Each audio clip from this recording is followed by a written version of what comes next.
Na wawili katika kaunti ya Tana River na ya Lamu wamepata masomo na msaada wa kuwawezesha kupata ajira baada ya mpango wa mashinani WACS kuwapa vifaa vya kazi. Mwenyekiti wa mpango huo Ali Iribae amesema kuwa hatua hii inalenga kuwajengea stadi za kiufundi na kuwaepusha na ukosefu wa ajira unaokabili vijana nchini. Juliet Kimwe na taarifa kamili.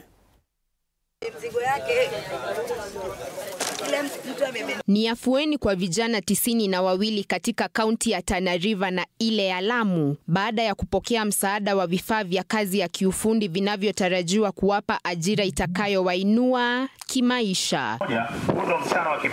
Wakizungumza wakati wa shughuli hiyo, baadhi ya vijana hao wamesema kuwa vifaa walivyovipokea ni muhimu na vitawawezesha kiajira, huku Muslin Omar akiitaja hatua hii kuwa mwanzo wa kubadilisha maisha yao. Niliamua kusaidia wenye wanaendanga mbali kuchukua school uniforms na vitu zingine hizo. Sasa nikaamua kuwasaidia ili wasiende mbali. Huu mradi imeweza kusaidia wasichana 20 ambapo isingalikuwa huu mradi sahihi hawangekuwa na ujuzi na wangekuwa wamelazimika kwenda kuoleka. Aidha, Mohamed Alema ambaye ni mmoja wa vijana hao ameeleza manufaa ya mpango huo akisema kuwa ujuzi alioupokea ni manufaa ya ustawi wa kijamii kwa ujumla. Kwenye course ya electrical and solar installation.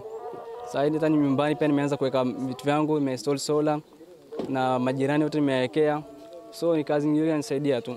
Kwa upande wao, wadau wa mpango wa mashinani WACS wameeleza kuwa uwezeshaji huu si tu kwa minajili ya ajira za kiufundi, bali pia unalenga kuwaepusha vijana na hatari za kijamii kama vile matumizi ya dawa za kulevya na mimba za mapema. Kwa kweli mambo ya ajira naona sasa hii ndio njia pekee ambayo tunaweza saidia vijana wetu ambao wako chini.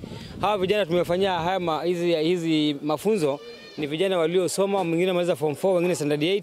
Hawakuwa na uwezo kwenda chuo kikuu pengine ama hata kwenda high school. Sasa na kazi pia hakuna. Na kazi hii sio lazima tutegemee kwa ajili ya kazi kwa serikali peke yake. Kijana leo amefunzwa cherehani hapa. Huyu kijana leo amefunzwa kutengeneza simu hapa.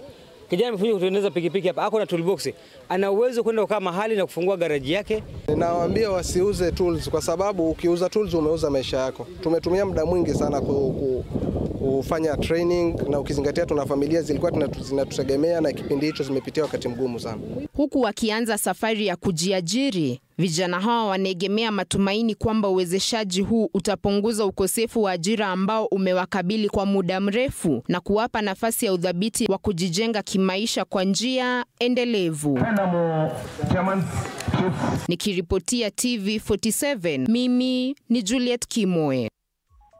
Na mtazamaji, taarifa yake Juliet Kimwe ndo ambaye inatupeleka kwenye mapumziko